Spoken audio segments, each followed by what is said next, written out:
I'd like to go out like a slow-cooked gammon, 8 hours in cider.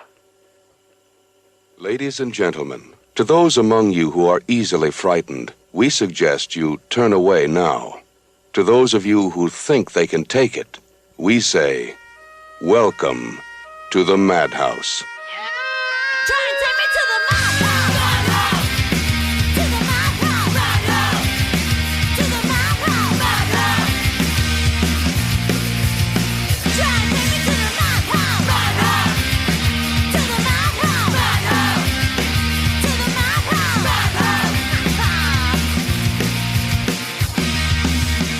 Welcome to the Madhouse Podcast with Jimmy and Joey, the will they won't they couple of the podcast world, as in, will they ever make a decent episode and won't they please just shut the up?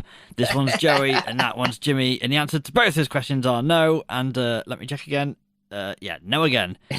This is a one-off special episode, not the good tingle in my pants kind of special, but the getting away with being rude in public because people assume you don't know any better kind of special, but still special nonetheless. Because we are redoing the very first episode we ever made, and the rules we made for ourselves were that we could watch the film again, but not listen to our previous episode on the film, which is a puzzle.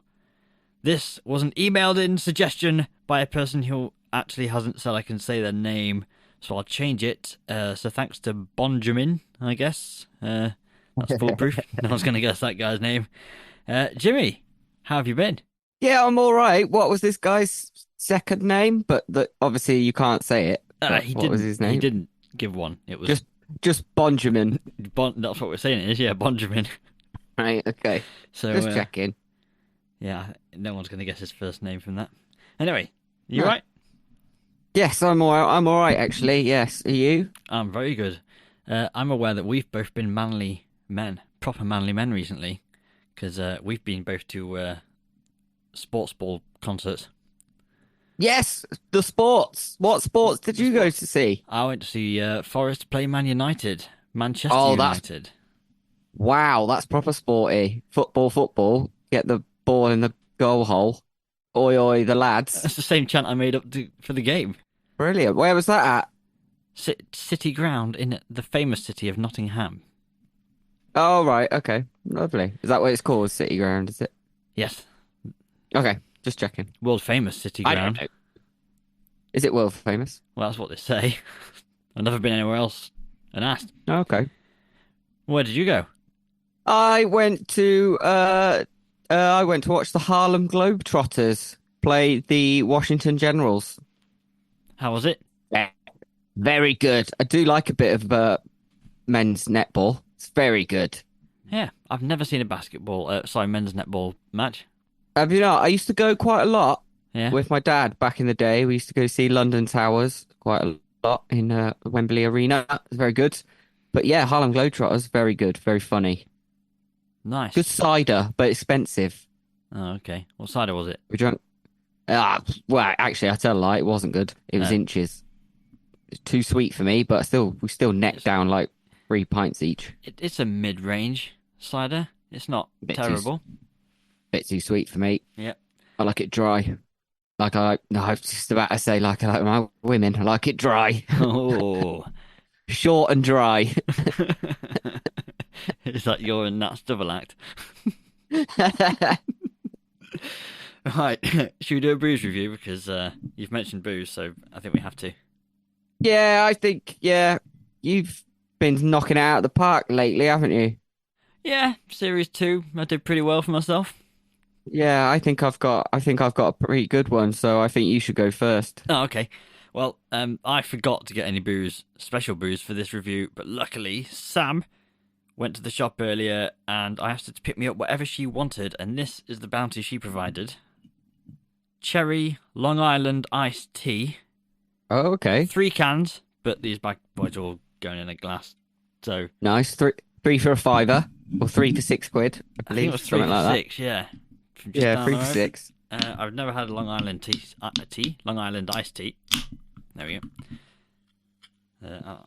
What's the old percentage on the side of that then? I'd like to know. Just trying to find it. 4. You see, historically, that's quite a strong cocktail, isn't it? The old Long Island iced tea. Yeah, this doesn't taste strong at all. No, what's the verdict then? Let's have a look at it. What colour are we going? It's in a purple can, isn't it? Oh, okay. Looks all right. Yeah, looks all right. Just looks like watery Coke. Looks like carbonated whiskey. Anyway. What does it taste like?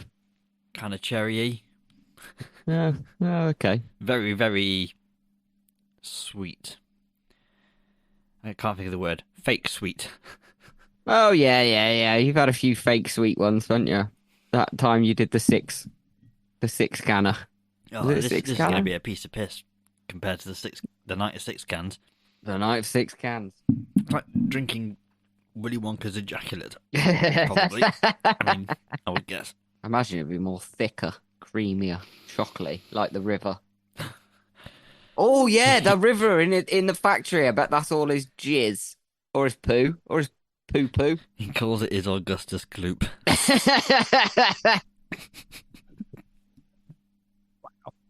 Right.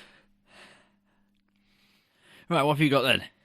So, I was going to drink it out of an interesting receptacle, but Ooh. I couldn't even bring myself to drink out of it. I was going to rock up here and drink out of a Ravenclaw mug, just a mug. All but right. I can't drink an alcoholic drink out of a mug. Fair enough. That's just the mark of a fucking insane person. So I'm going to drink it out of the butterbeer mug. Okay, now a classic Madhouse staple. Yeah, it is, and I think this is going to go with it perfectly well because I don't think anybody has drunk the correct drink out of it so far. Oh, I'm sure you'll agree. So I was up in lovely York the other day, and I picked up a bottle of real butterscotch beer. Wow. So it's called Enchanted Real Butterscotch Beer. Is it an It's actual the beer? tastiest of them all. Yes, beer. It's alcoholic. It doesn't have a serving suggestion. You know I like a serving suggestion. It just says, magical potions have been brewed on Shambles, York since the 14th century by Phileas Fry, based on an ancient magical recipe. These potions are once again being brewed, and our real butterscotch beer is the only fix for brave wizards who are over 18 and can handle the enchanting effects. Please drink these potions responsibly, as their magical content should not be taken lightly by inexperienced wizards who have never before dabbled with the dark arts of alcohol. Oh, wow, that's quite a blurb. It is, but I'm a seasoned professional, sir. So, wow. See, I've had a butter beer before, but it's always just a carbonated soft drink, isn't it? it is. Oh, it smells nice. I nearly leant forward to sniff that then. Forgot you're on a Zoom call. It's butterscotchy. Oh, butterscotch. It's got I do like a serving suggestion, so I've got to leave a little bit in the bottle for Nat, which has pissed me off a bit. Just weighing it. I'm not gonna win it. She's gonna know if it tastes like butterscotch. Look at that though. That looks like real butterbeer. I was gonna tip it because it's got a bit of a head on it, like butterbeer. Yeah. So I'm gonna have a little sip here. Let's see what it tastes like. Whoa, that's beery and butterscotchy. Hits I like all that. the points then, doesn't it? It does. Oh, I think it's just better out of the mug. What shop was that tankard. It's the shop that cannot be named. No, it wasn't. I tell a fucking lie. It wasn't. We went to Hole in Wand, mini golf. Wow. And we did 9 holes. It was brilliant. But Nat got me this thing for my birthday, and you get like £20 gift card. So I got a little bottle of Wizard rum, and I got a bottle of that, and a nice little tote bag. Nice. York's Yes, really it's good. leaning into the Harry Potter thing, isn't it? Last time I was They're there, milking it. Went down the Shambles. Yeah. Every shop was, not everyone, lots of the shops were Harry Potter based. Yeah, they're milking it. They're milking it basically for that one bit. Yeah. Which is fine. I liked it. Yeah, it's really nice down there. I One enjoyed day, it. another fad will come along and they might go for that. Well, I mean, they've got a bit of a claim, haven't they? Didn't they use the train station in the first 2 films? I have no idea. I just know the Shambles looks like Diagon Alley. But yeah, that was supposedly inspired Diagon Alley, and I see it. Oh yeah, definitely. I went there I went there last. It was about 2 a.m. and I was drunk. Cool. Well, I went about 5 o'clock in the evening, and I was drunk. So it's the same kind of vibe. Just a bit darker when I went. Yeah, fair enough. That's true. You probably didn't have to fight your way through all the tourists, but I was a tourist. Hey up, never mind. You can pretend you're not a tourist, though, can't you? And be like, I'm a bloody tourist. You can do that. That's a good idea. That's a good show, actually. Right, undercover tourism. You just go around the tourist event pretending that you actually live there. Oh, bloody tourist. That's a fucking TV show. Yeah. Undercover tourism. You have to learn some facts about the place before you go so you can try and blend in. Yeah. Always dress how the people in that town dress. Learn the accent as well. Yeah. Just walk around like you belong. See you walking around shambles going, Expelliarmus! Yeah, it's me walking around the Colosseum in a toga. You walk around Yorkshire in your flat cap complaining about prices. And gentrification. Yeah, but I'm really just there to see the tourist attraction. Yeah. Yeah, it's good. It writes itself. I'm going to go to Devon and complain about all the second home buyers killing the town. Yeah? Yeah. God, I'm sick of eating all these Cornish pasties. Bastards. Tintagel. Just a shit castle. Right. Should we do some film facts? Yes. Why not? So the film's Apostle, and we first recorded an episode on Apostle in 2018. So we're doing it again now, because we reckon we're a lot better than we were then. Okay, why not? Hopefully. So Apostle was released in 2018 and was written and directed by Gareth Evans. Jimmy, did it lose money? Or I've got no idea. Did they sacrifice enough to get a good yield? Oh, very good. I'm sorry I interrupted you there. That's I fine. thought that was the end of your thing. I didn't realise you were doing a little jape. Always doing a little jape. I know, I should have known. I don't know, actually. Well, let's assume it made some money. Literally, I don't know. Because I was looking on IMDb. I can't see anything about money. There is nothing on IMDb or Wikipedia I could see about money. And this was also picked up by Netflix for a Netflix release, so there won't be any kind of box office. That's it. Didn't we mention this before? Wasn't it going straight to Netflix? I have no idea. Wasn't it a straight to Netflix film, I think? Maybe. I was surprised watching this one. I could remember that we talked about the first time we did it, but I haven't listened to it since we recorded it, so no. I don't know. Well, I get the rewatching the film, I will tell you now, is probably better than re-listening to the first episode. Oh, 100%, definitely. But, I mean, we had a lovely day. We had a nice day. We had a few drinks. We were in the kitchen, and it was a Saturday afternoon, if I remember. Yeah. Yeah, it was nice. It was good. Yeah, good memories. And that was before you started drinking on the episodes. Was it? That's probably what it's boring. Yeah, because I thought, I needed a couple to get me going and get me a bit lively, and you didn't have you weren't. You were being all profesh. Yeah, I think I might have been worried about slurring or something. Thinking back. Yeah. But then afterwards, you were like, I think that was a good idea. Yeah. And then I literally think it was from Child's Play. The second episode, I think we started having a couple of bevies. Yeah.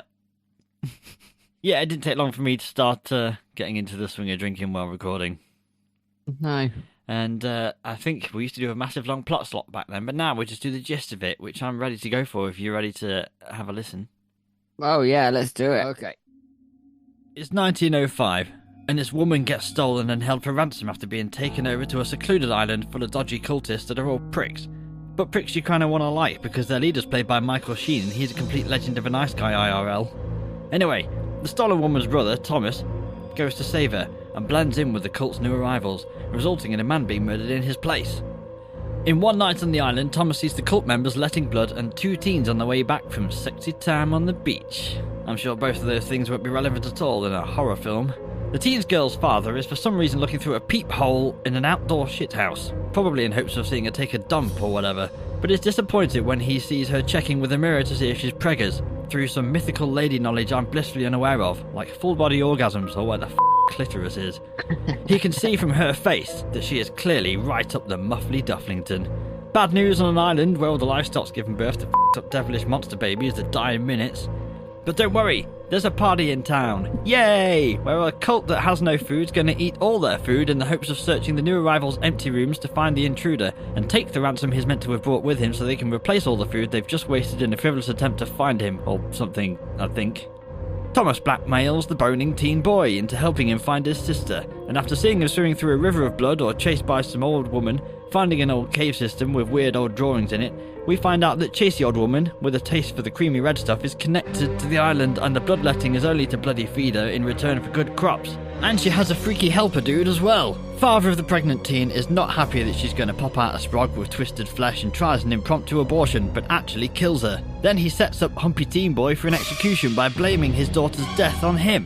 What a Oh, and that boy was actually the son of one of the other founding cultists, and now he wants to kill the weird old lady goddess because now things have gone a bit too far. But he gets splattered by a weird helper dude who's standing guard with a shotgun. Thomas breaks into the barn where the goddess is held and finds his sister and kills weird goddess helper dude, but not before being knocked out and tortured on a stretchy, crunchy, breaky, bony rack first. Turns out the father of the pregnant teen trapped and imprisoned the goddess and force-fed her blood because of her connection to the island and its fertility. Thomas burns her to death, but it seems like she was well up for it at that point, so it's all good. Thomas kills the daughter-murdering, boning team scapegoat creationist man, and saves his sister as well as his love interest that I haven't actually mentioned yet, and the island is abandoned apart from Tommy Boy, who dies before he can get away. We are left with a shot of him bonding with the earth and the island and becoming the new god of the island.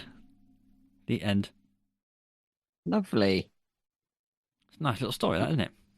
It's a nice little story. There's a lot going on. Yeah, that was a hard one to write. Yeah, there's a lot going on in that film. Mm-hmm. Yeah. I'm trying to keep these gists of it crammed into the little sound snippet we have that goes in the background of him, and that's going to take some editing. Hooray! Yeah. Right. We're going to take a break, aren't we? Because we've got to come back to Frights and Delights. Okay.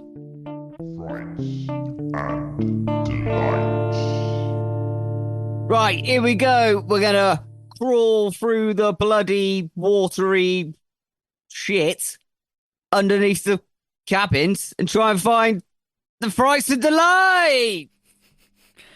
It is Frights and Delights, and this film's list of interesting facts sounds like an old-timey blues guitarist. Lovely. It's Slim Pickens. Slim Jim Pickens. And I mean it as well. This was tough. Nearly made stuff up. There were a few mistakes in the film. These include the use of red plastic shotgun shells in 1905. I don't think so. Everyone knows they weren't around till the 1960s. Thank you very much. Okay. They've also got proper modern makeup on a face of a religious cultist in 1905. I don't think that makes sense either. A man with an opium addiction in 1905. No, actually, yeah, I'll give him that one. That seems relevant. That seems right, doesn't it? Yeah. We'll go with that one. Yeah. The other two, though, yeah. These are both very good points. I also didn't know it was 1905, this film, so that's mental. Someone else also had some modern soles on their shoes. Not that I want to drop the mic too early in the podcast. Who was that? The bony teen boy. Oh, Jeremy. Jeremy, that's it, yeah. Oh, Jeremy. Right, number 2. Coming up next, it's old Slim Pickens again. The dictionary defines an apostle as a vigorous and pioneering advocate or supporter of a particular policy, idea, or cause. So that's number 2. I know. That's exciting. Fuck. Number 3. I liked a lot of the imagery in this film. When the new recruits were walking up the hill towards the settlement, the mast of a ship they are salvaging wood off looks like a crucifix on the hill. Like when Jesus got whacked. Get it? Yeah! Yeah. Yes! When Thomas was being tortured in his past flashback job bit, he was begging for the Lord's help, which never came. Then in the height of his burning back rage pain, the crucifix that was on fire in front of him fell at the same time as his faith. Get it? Oh! Because his faith has fallen, and so is the crucifix. That's good. That is good, though. It was good, yeah. Number 4. Pardon me. Get ready for this one. It's going to blow your mind. Okay, shit. I'll sit down. It was shot in Port Talbot, Wales. Yes! Good factor. As I said, it's dun-dun-dun-dun. It's Slim Pickens. Dun-dun-dun-dun. There's fuck all to talk about. Dun-dun-dun-dun. They shot a film. Dun-dun-dun-dun. Apparently it all went swimmingly without a hitch, and no events worthy of future mention in interviews or anything ever happened. Dun-dun-dun-dun. Lovely. Nice little musical interlude. It was interesting. I've saved the best facts till last. Oh, shit. I've seen this film 3 times. That's the fact. If anyone has seen it more than me, then well done. I think I'm on 3. Yeah, I think I'm on 3. I watched it twice when we did this episode first, and then yesterday. Actually, no. I think you might be winning. I think I only watched it once the first time, and then I've watched it again. So I think you've won that. Wow, what a rush that section was. Oh man, it was uncontrollable excitement. It was getting mad up in here, but it's time for Jimmy's day release to take us swiftly away from that abysmal, atrocious list. Yeah, I will, but I just want to say that the filming, Nat did say to me, she was like, "Oh, where's this filmed?" And I was like, "Oh, it's filmed in Venezuela." She didn't question it. She hadn't questioned it. She hasn't questioned it yet. So hopefully that little nugget is just sitting in her brain. So that maybe one day, maybe it won't. Maybe nothing will come of it. Yeah. Maybe it will. But then one day, and maybe someone, it'll pop up and go, "Oh, I like this Apostle film." And she'll go, "Oh, do you know it was filmed in Venezuela?" No. Fuck off. It's Port Talbot, you tit. It looks nothing like Venezuela. I know, but she didn't question it at the time. Literally, it's brilliant. Did you tell her that Samuel L. Jackson was playing Michael Sheen playing Prophet Malcolm? No, I've milked that one too much. I'm going to have to give it like a good 2 years before I mention that again. All right, okay. Right, please, let's just do Jimmy's day release so I can forget about that list and move on with my life. Okay, so the very first time I remember, I think I did medieval torture devices because they use in this film what they called the heathen's stand. The heathen stand. Yes. Bring out the heathen stand, which is more like a heathen's bed. Yeah, that's pretty good memory. Can I say that you can remember that you did that? Yeah. So this time I was going to do it and try and do a bit something different, but I can't really remember. So I'm going with punishments. Unusual punishments. Okay. So the first one's pretty obvious. Naughty step. It's just rat torture. Oh, okay. Apparently lives on in the minds of creative types, as it's obviously we've all seen it featured in numerous TV shows and films. In this terrifying form of torture, a hungry or diseased rat is placed in a bucket on the victim's bare stomach or chest. The bucket is then heated from the outside, and the agitated rat chews its way through the unfortunate person's flesh and any organs it happens to encounter on its way. Delicious. Delightful. Oh, I don't really like this butterbeer now. It's a bit much for me.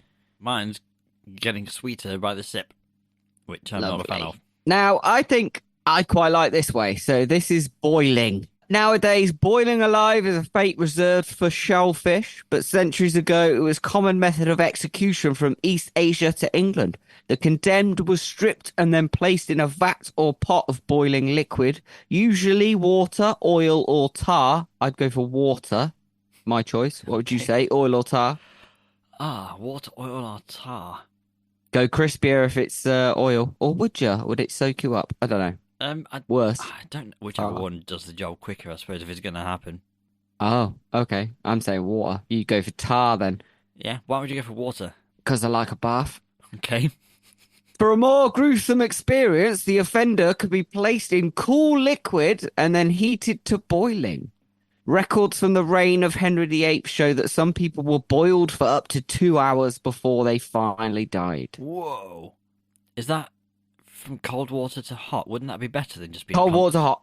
What's better? I think going from cool to hot is better That's than what I just would have being thought. dumped in boiling hot. That's why it takes so long. But did you just say that was the worst torture? Yeah, I think so because it takes so long. Do you know what I mean? Yeah. But I think if you get dumped into boiling water, you're going to go into shock, Yeah. aren't you? You're only going to Yeah. last, what? I don't know. How long's a soft-boiled egg take? 6 minutes? You're only going to last 6 minutes until Yeah. someone's got soldiers out and they're dipping it in your yeah. brain head, your egg yolky head. Oh, I bet it's really hard trying to like get it so it's like runny on the inside still on your head when they That's want to true. dip the soldiers in. Actual soldiers as Yeah. well, probably in medieval times. Yeah, probably. Dipping them nuts in, dipping their dicks in. I would- Soldiers! Maybe that's where it comes from. Soldiers! They look like willies. You're putting the willies and they're in, putting them in the heads of in prisoners. the ultimate symbol of fertility, an egg. Yeah. Yeah. Wow. I'd like to go out like a slow-cooked gammon, 8 hours in of cider. Oh, you just Or want the meat Coke. falling off. You know, like the smaller bone. parts of your body, like the arm, would like start meat falling off first, so you could actually taste your own slow roasted self. Oh, Alright. delicious. I'm getting hungry. I would go for the cold water to boiling because Yeah. I'd just stick my head under the water and breathe in all the water and drown really quick. That's cool. Isn't it difficult to drown yourself, though? Like, isn't there some sort of reaction where you just go, no, I can't You could do give it a go though, couldn't you? And if it failed, you'll be dead soon anyway. You could. You're not disappointing anyone. Okay, right. Here we go. This one is Ling Chi. We've all heard of this. Ling Chi, also known as slow slicing or death by 1,000 cuts, was a method of torturous execution practiced in China. The condemned was tied to a post, and bits of skin and limbs were gradually removed one by one, usually culminating in a final cut to the heart or decapitation. It was used as early as the 10th century and continued for nearly 1,000 years, and luckily it was banned in 1905. Boom, Wow. there's the link. 1905, where they turned to drilling the head. Yeah, the heathen bed. Yeah. What they should have done is combined those two, the Ling Chi and the boiling. So the cooking of the meats and then the slow slicing of the meats. Hmm. Yeah. That's what I'm thinking. Combine the two, delicious, delicious, delicious. When they say they boil someone to death, what they really mean is they're making a broth. Yeah, they're making a broth. Yeah. Ramen. Pop some noodles in there. Human ramen. Human ramen. Yeah. Weird. Right, we'll come back in a minute. Okay, yeah, we've run out of time. Yeah, right. Yeah. I thought you just had enough. Yeah, I'm done. Yeah, I'm done. That's it. I'm Fuck off, this. I'm off to boil I'm now. done. Boil myself. Okay, so this one's got a funny little name, which I quite like. I think you'll enjoy it. This punishment, or slash execution, actually, it's not a punishment because it ends in death. This one's called the upright jerker. Oh, I know that game. Yeah. Sadly, it's got nothing to do with masturbating. But anyway, the upright jerker was an interesting twist on a classic execution method, hanging. While it is true standby all around the world, leaves much to be desired in terms of effectiveness. Depending on the weight of the person, slash rope, slash trapdoor, and numerous other factors, it can be a very slow or awkward way to die, the old hanging, because they don't always get it right the first time, as we No. all know. So what do you think the natural solution is? Well, let's do it backwards. So the upright jerker was a modified hanging system that they used heavy weights and pulleys to quickly jerk the condemned into the air. And it was hoped that this would be a more effective way to break the neck quickly. But apparently it didn't always work as planned. So what? What does it do? So you stand there, they put a thing around your neck, and then with heavy ropes, instead of going through a trap door, like how they hang someone and let you hang there with your body weight. Yep. They thought, nah, this is rubbish. So they thought they'd do a thing where you'd stand there, they put weights and stuff on a pulley, they drop that, and that would lift you up into the air. All right. And that would break your neck. But what they should have done is what I'm thinking is they should strap your feet to the floor. Oh, bloody hell. Rip your head off. Yeah, exactly. More effective and humane, like you do with a chicken. The upright jerker method would be more effective than hanging if the force pulling upwards due to the weights was more than 1g, which is Earth's gravity. Nerd. No, not more than 1g, because your acceleration due to gravity is like 9.8 meters a second, I think. Ah. A nerd, and you got it wrong. So it would have to... No, I got it right. There's just an extra variable I'm thinking of. Nerd. Okay. This one is called... I think you'll guess the method by the title that I've called this. It's called Crushed by Elephant. Is that where they hang you by your penis? Almost. This is a weirdly specific method of execution, but you can't argue with its effectiveness. As you might guess, it was common in areas... Well, I don't know why you might guess. Scotland? As you might guess. Yeah, Scotland, indeed. It was common in areas where elephants are naturally found, primarily in South and Southeast Asia. Elephants were often trained in order to ensure the trampling was as brutal as possible. So you can imagine there's a lot of squishness. Yeah, that sounds like there's going to be no clear up afterwards. You just quick get your watering can on there, wash it away. No. So I'm going to finish off quickly. That's disgusting. With one that I think will fit us. What? You're not finishing off quickly while you're on a Zoom call to me, mate. You can wait.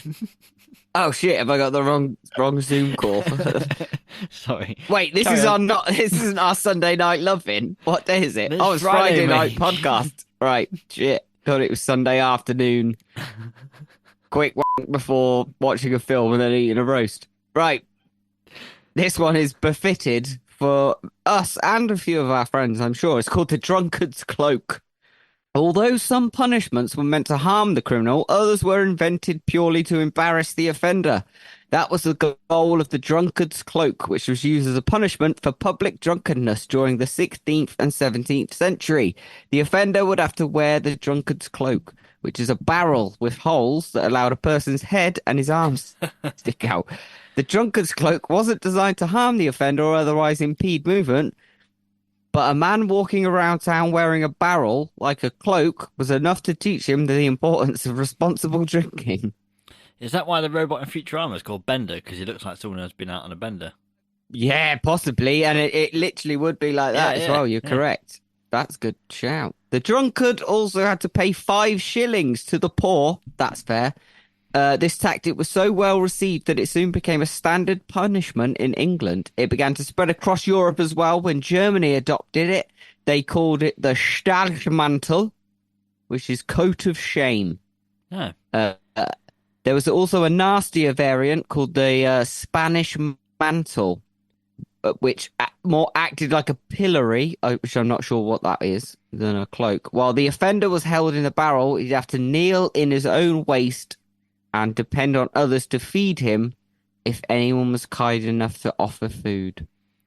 Nice. Well, there you go. Drunkenness as well. Yeah, it's always fun, isn't it? It's just fun. Yeah. It's just japes. I'm sure if they had that nowadays, like back in the day, I'd be in a drunkard's cloak every Thursday, Friday, Saturday. You could just have your own. Sunday afternoon. Like, go out in it, save them putting it on. Yeah, that's true. Yeah. Customise it then, couldn't you? You could, but then nah, you'd have to go under the radar because they clock it if you customized it. That's true. Yeah. Well, there you go. Interesting, interesting punishments like the old heathen stand. Bring out the heathen stand. What was your favourite punishment out of those 5, or however many you just did? Well, it was about 5 or 6. I enjoyed boiling, like we said. I enjoy a boil. Yeah. Good old human boil. I just like the drunkard's cloak. I reckon I could pull my arms into that barrel thing and roll home. Yes, because you're a little man. You could probably do that. Yeah. Maybe they have size dependent barrels. So it might be tighter. So. Maybe you couldn't get your head in like a little tortoise, like a little drunken tortoise, and roll down the hill. Popping up above the room. Yeah. Yeah. Still be good. Yeah, I'll be right. I'd survive. Right. Yeah. Should we move on? Yeah, let's mosey on over because it's time for the Master of the Macabre. Oh shit. Master of the Macabre. Welcome to the Master of the Macabre, where we choose where we choose the best performer from a puzzle after a nice balanced discussion.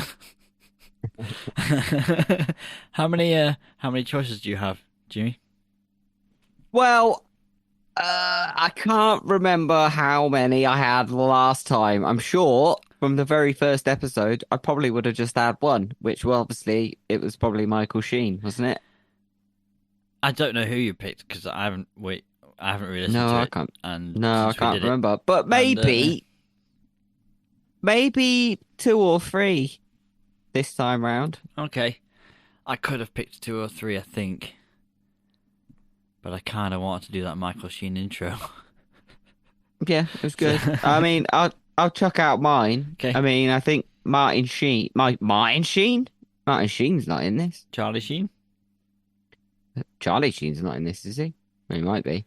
Michael Sheen, very good, obviously. Dan Stevens, he was all right. Yeah. I guess the main character, Thomas. I thought he was I liked the dude who played Quinn. Yep, Mark Lewis Jones. He was good. I think now he, to me, is more of the Master of Macabre than Michael Sheen is. Sheen turns out to be more of a good guy, and I feel Quinn turns out to be a bit more of the bad, which is a bit more macabre. Yeah, so if we take the title literally, Master of Macabre, you go for the macabre. But yeah, I think the way we usually interpret it is just best performance. It is best performance, and I think Quinn did a good performance. I don't know why he's spying on his daughter through the keyhole. Yeah, that was weird that he was there in the first place. Yeah, he was just looking through. Does he always look through? Yeah. Like, is he waiting to do a jobby? Or is he spying on his daughter? She's been in there for a while, maybe, and he's like, God, we've got to get one toilet. Pretty teenagers. Yeah. I mean, he could literally go in the bushes. Yeah, he could go in the bushes. But I think, why would you want to watch? No, why would you want to watch the daughter piss? I don't know. No, or anyone piss.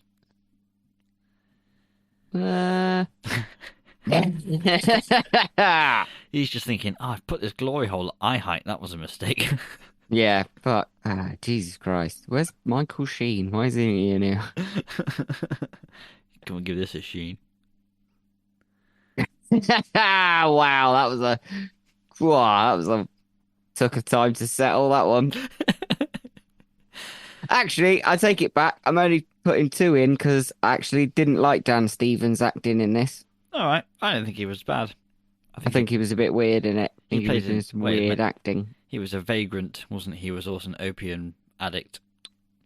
Yes, that's true. Go on, who have you got on the old list? I've got Michael Sheen, but if I was being honest, it would be Michael Sheen and the guy who played Quinn, whose name I can't remember, but I'll look up just in case we pick him. Mark Lewis Jones played Quinn. Okay. Oh, it's a toughie. Michael Sheen was very good. Michael Sheen was the better actor, but Quinn was scarier. Like, I hated that character. but yes, that was the point. Yeah. You want to give it? I Quinn? just like to... I think me and you back when we started would have given it to Sheen. Yeah, So I think we did. So let's give it Quinn this time. All right, let's give it Quinn. Yeah. Dirty Peephole Dad. Peephole Dad. Yeah. It's the new name of a sitcom I'm writing. Peephole Dad. Peephole Dad. Peephole Dad. It's animated. And it's not actually about a peephole. It's about a dad who can only pee on a pole. It's actually Peephole Dad, but people are going to get misinterpret the title, and it's gonna cause problems. Right, let's give it to Mark Lewis-Jones, who played Quinn. Congratulations, you are getting sent out a lovely little hand-carved wooden award of maybe... Teenage girl peeing. Of a little girl peeing? Teenage girl peeing. Didn't say little. Right, adult woman peeing. Okay, yeah. Consenting. Yes. She's actually holding a document that is agreeing to the peeing. Right, beautiful. Let's move on. Right, next up, we have got that lovely, sweet Madhouse rating system. Who would have thought that Apostle would be our first and last episode? Yeah, it took a turn. System. Also, I've been struggling with why the fuck this was called Apostle. Well, luckily, I found the dictionary definition for you in Fractions of Lights. Yeah, but I looked at the thing and it doesn't click to me, and I was like, why the fuck is this film called Apostle?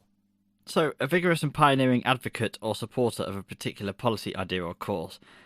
So he was an apostle of Christ when he went travelling, yeah? Yeah. To spread Yeah. the word. Yeah. And the founders of this cult are apostles for that goddess. Okay. So apostle could I- be Malcolm, I think, or Thomas. Okay, so what I know is that it's now Thomas, it's Apostle Thomas, who Okay. he was the one that called Jesus out on the bullshit.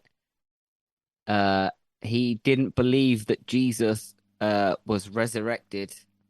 Mm-hmm. He thought it was all bollocks, which is where you get, I don't know if you've heard the term a doubting Thomas. No.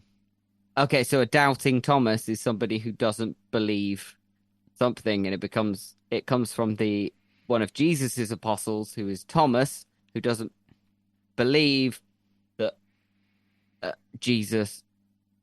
He kind of lost faith in the fact that Jesus actually resurrected himself, and it's that Thomas then lost faith in Christ. Okay.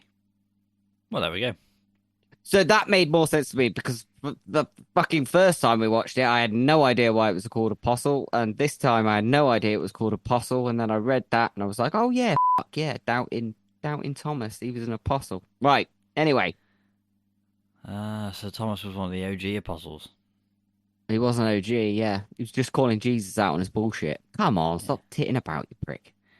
You were just asleep. You were on a bender. You were a bender and you were fucking passed out for 2 days. Mate, I was totally crucified last night, man. Right, anyway, first up, we've got tension and suspense. Well, this film goes for more of a slow burn tension rather than the cheap jump scares, and I think it does it really well. Goddess Lady in the bloodstream is a fantastic bit of tension and fear, a claustrophobia-inducing chase. And Quint turning on his daughter is also a masterclass in acting and direction, I think. Yeah, absolutely. I think it gets one. For me. Yes. Okay, yeah, okay, yeah. You look doubtful, so I'll go for a half. If you're doubtful Thomas, I'll go for a half. I am a doubtful Thomas. No, I think you are right. It is a slow burn, which is good. It's a good thing to build up that tension, the old slow burn. The purification process is tense enough to... Yes, 100%. That was minging. 1? We'll give it 1. Yeah, I'll give it 1. Right, next up we have performance? Nope. gore and visual effects. Yay! Gore and visual effects. It's got some good gore in there. It feels grimy and festering, which I quite like. The gore we see is never in so much detail that it ventures into torture porn territory, but it's the right amount to give you that doom and fear jumping out of the screen from the characters. The best scene in terms of gore is the purification scene where bone-in teen boy once again gets his bone screwed, but unfortunately for him it's his skull bone and a real crank-powered screw. Yes, and we only get to see the first little the tip. He puts the tip in first, That's doesn't he? the best bit, though, isn't it? Best bit, and then it goes away, and then he's finding it hard to crank. Yeah, you see it from his which is nice view. Yeah, which is nice because I don't think you really need to see it because it is a very, very big drill bit. You see the So hole you're right. afterwards. Yes, you do see the hole, but at the actual doing of it, you just see Yeah. the effort, which I don't think you actually need to see it doing because, like Yeah. you said, it's not torture porn, so you don't need to see it happening. But it's nice. You get the effect of how difficult it is getting through that skull. Exactly. And when Thomas is strapped to the old grinder and he loses his fingers, Yeah. and he's only got the pointer. But that's a good finger to be left with. It is, yeah. I'd rather be left with that than Was it his right hand that. or left hand? Oh, I don't know. It Just depends. figuring whether out he- if he could still play slide guitar. Right, I was thinking of something else. what Well, it was depends that? if it's left hand, left or right-handed. But you can learn, can't you? So Yeah. Or get a friend to help. exactly, I'd give it one for. I'd give it one for gore and visual Yeah. effects. I think all the visual effects are very good. I did like. So we'll give it one leftover finger. Yeah, we'll give it one leftover finger. I did like. Wow, I don't know what his name is in this, but it's the guy with the beehive on his head. I've no idea. I don't know if he had a name. I don't ever saw him credited. No. We were just calling him last night. We were just calling him the beehive guy. Oh, wow. I don't know what actually is on his head. It's like wrapped in something, isn't it? I think it's just like it's twigs or something, you know, because he's obviously her slave or How does he eat? well, These are I the don't questions we know. want answered. Anyway, it's getting one for I gore, is think it? he had a little mouthful. A little mouthful. So we're giving it one for gore. Yeah, we'll give it one for gore. Right, next up we have.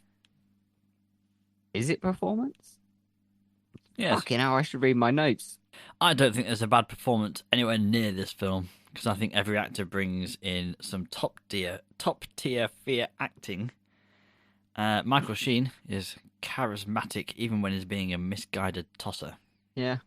So I think it has to have one for performance, doesn't it? Yeah, I guess so. That's just for Michael Sheen alone. Yeah, but I I feel. think you don't think anyone else was good apart from Quinn, dude. Quinn was okay. Yeah, Quinn was okay. Second place. The girl who played Andrea, she was good. She was okay. Jeremy was okay. Dan Stevens, not a big fan. Don't like his face. Don't like his voice. I'm struggling. Yeah. What if I was actually having a stroke then? You just laughed. That's going to be me done. You'll be alright. If you kept it going for a bit longer than comedic value allowed, I'd call that. Okay, all right, yeah. We'll go with what you're saying on this. Alright. That's 3 out of 5 leftover fingers. Okay, lovely. Oh, is it musical score or do we not do that anymore? No, we do. Rhymed. Oh, musical score and sound I effects. think we do, don't we? Well, we're doing it today. Right, okay. It's creepy. The soundtrack to this film blends very well with the dirty, bloody, grimy aesthetic of the visuals, and they just work well together. I don't remember it very much. Am I meant to, though? Now, Don't know. I'm going to go a different way and say there was a lot of this, and Nat actually did mention it, that she noticed that there was a lot of a soundtrack going on. It had loads of different weird noises and weird instruments throughout the whole thing, which is something kind of reminiscent of the films that you get back in the 70s. Yeah. So I do remember it, and I think actually it was pretty good. There was all the you know what I'm talking about. Do you want me to call that? Are you having a stroke again? No, I know what you mean. By not remembering it, I mean is in like there's no melody that sticks in my head. Oh no, it's just noise. I don't think I'm meant to remember it because it was a theatrical soundtrack. It was for effects. Yeah, so you're not going to be walking down the street humming it, and someone's going to stop you and go, "Is that the Apostle theme that you're humming?" Yeah, exactly. It's not the Godfather. Are you having a stroke? No, it's the Apostle theme, Mum. Apostle, what's that? The other guy walking down the street in the drunkard's cloak barrel going.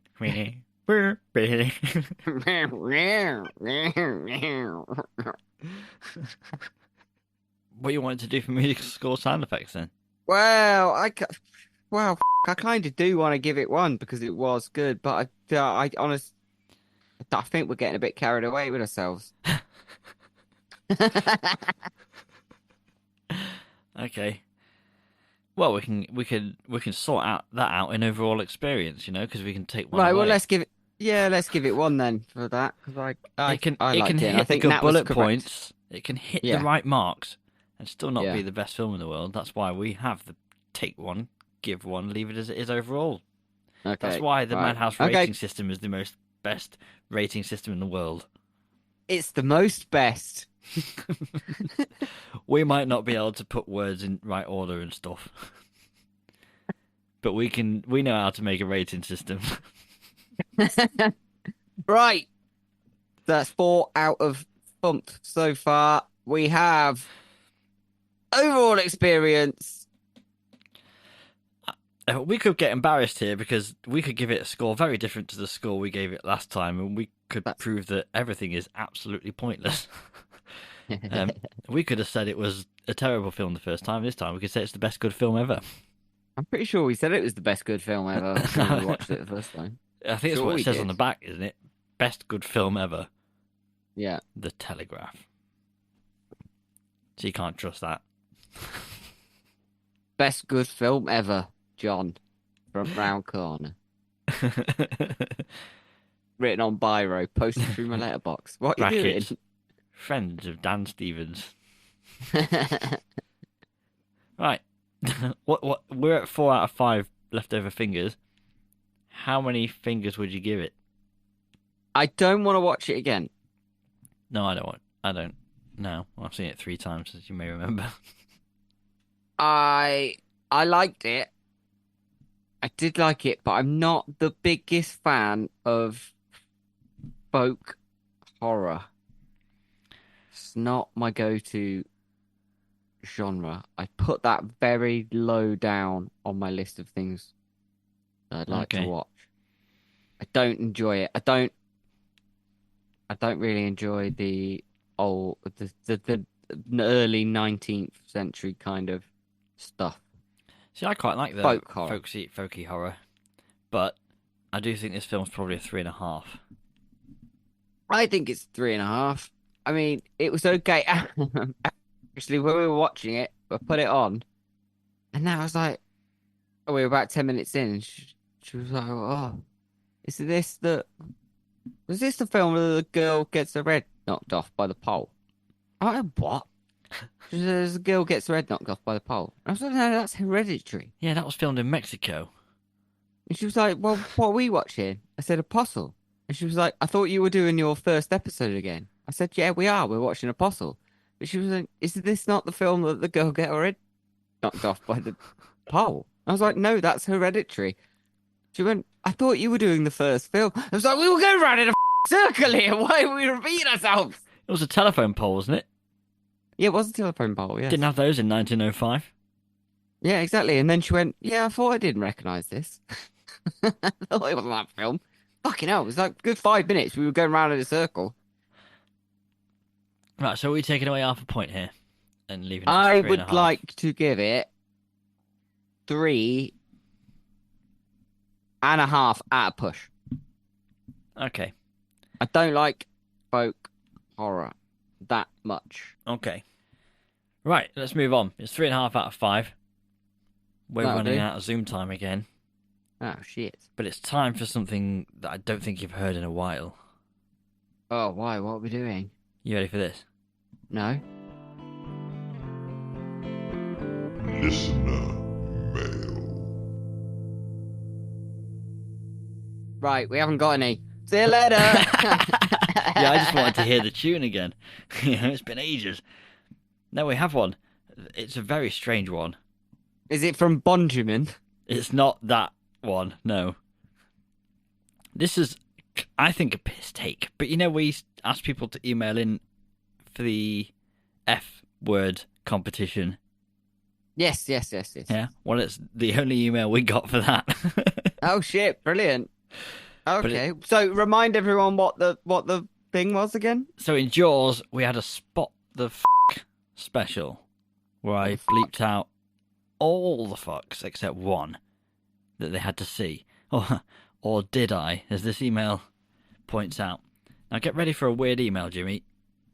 Okay. Because, just so you know how odd this is going to be, it's from someone who signed off as Pingle Blurp Flip de Whack, Senior Vice Chancellor of Little Pissington. Yeah. So someone gets our sense of humour. Right, it starts. Good evening, dear sirs. I hope this email finds you well and in good spirits, if not drinking a beverage by the same type. I don't really know what that means. Recently, you hosted a small competition regarding a rather filthy word that you were going to use in the episode. However, I was most shocked and aroused to find not one, not two, but 3 whole unbleeped fucks during the episode. Here is my documented timestamps of said expletives. Your scheduled F-bomb at 59:03, a slightly earlier mother F-bomb at 45:44, literally immediately after announcing the competition F-bomb at 2 minutes 24. And I didn't realise I'd missed any of them. Timing is slightly different on Apple Podcasts, but taken off Podbean. So that sounds like some research went into that. There may well have been more, but locating them would require another re-listen, and I have far better things to do with my time, like polishing my helmet twice an hour. In other news, I am over halfway through catching up with your older stuff, and while I have a few bones to pick with you, I will offer just 2 words for Jimmy's consideration this episode. French Canadians. I remember you having a bit of an issue with French Canadians. Yep. Don't remember what it was for. Do you remember why? What? Why do you have a problem with French Canadians? I don't like them. But there's a reason. There's got to be a reason, right? Yeah, they're rude. Okay. They're just rude. Right. We'll move on. If I might be pretty... and it might be a pretty big if, but if I do in fact win the competition, well, you have Pingle Blurp, because no one else emailed in, please say aloud right now your favourite King film, Joey. So I'll go for Carrie. And now we can have the same from Mr. Jimmy. Did you say your favourite film? My favourite film? Stephen King film adaptation. Oh, my It says here. favourite Stephen King It says favourite King film. adaptation. Yes. Oh, shit. How long we got? Just We ain't pick got one. long. We haven't got long. Oh, fuck. The Shining. Okay, got those 2. But not Stanley Kubrick's one. The actual Stephen King television version. Okay. Okay, now I'm going to find a coin. I don't have a coin. I do have the old badge. Yeah, it's doing Horror's badge. Weighted. See, one side is Joey, the other side is Jimmy. Right, flip that shiny mother and when it lands, shove it up your arse, ignore both your choices and do Dreamcatcher. Yeah, we could do Dreamcatcher. Yeah, you're right. It's a classic. Yours in Spookums, Pinglebert, Flip the Wax, Senior Vice Chancellor of Little Pissington. So, Good day to you, sir. wasn't quite sure when I was reading the first time. Yeah, we can do Dreamcatcher first. We don't need to do an IMDb challenge, Jimmy. Okay, yeah. So I'm going to put it back to the Kubrick Shining then, if we're going to flip a coin. No, we're doing Dreamcatcher.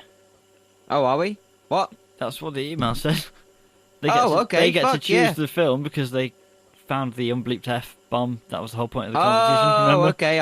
I zoned out. No, we're not going to. I'm sorry. Right, okay. What I said was we yeah. don't need to do an IMDb challenge today because we're just going to go with Dreamcatcher as our first one, yeah? Oh, yeah, beautiful. Yeah, absolutely, 100%. Right. Fucking great. That's episode 1 of Series 3, a.k.a. God Save the King. All films based on Stephen King. And we're done. Lovely. Thank you for listening to the Madhouse Podcast. Don't forget to subscribe to this podcast wherever you are listening to it right now. Follow us on Facebook and Instagram. And please, send your emails like Pingle Floppy Don, or whatever his name was, did, to the Madhouse Podcast at outlook.com. And we will see you whenever we decide to make another series. Bye! Delicious.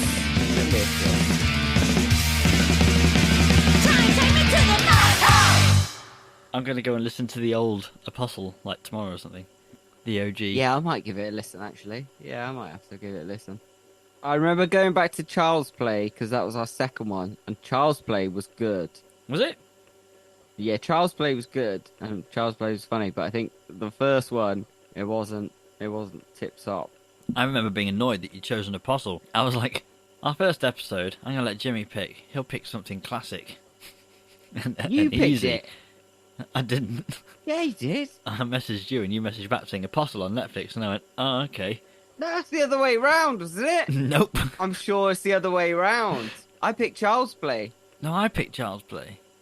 No, I picked Child's Play. Right, I'm going to listen to the You episode. picked Apostle. Right. You were like, there was this film on Netflix called Apostle. I never knew of Apostle until you mentioned it. I didn't either. It was you. Oh, And then I picked Child's Play. Oh, well, we're going to have to settle this in Series 3. Oh, yeah, obviously we're going to have to now. Yeah. I remember thinking, he's picked a film that's like really complicated for our first one. No, that was you! Madness. It is madness, but I mean, you picked it. I mean, it was a few years ago. It's like 5 years ago. Do you reckon I can load it up on my laptop in the 1 minute on Zoom we've got? We can solve this right here, right now. We don't need to solve it right here, right now. I already know the truth. I definitely picked Child's Play, so that was you. Shall I check Child's Play first? No, because how did we used to do it? I think it was... You definitely text me, like, let's do this film.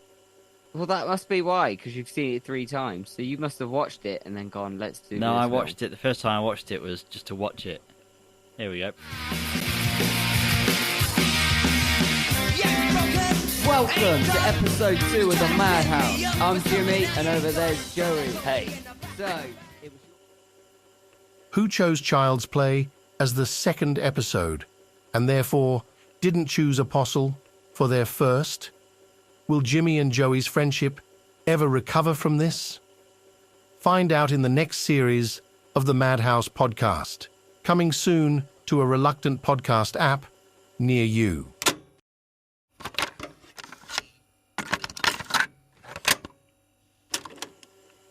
Oh, okay. I suppose you can just find out now, you impatient motherfuckers. Madhouse. I'm Jimmy, and over there's Joey. Hey. So, it was your choice this week. What we got? Well, I have Child's Play this week, as we announced on the last Bastard. episode, if you'd listened to it. Tom Holland directed this, released in 1988. All-time classic.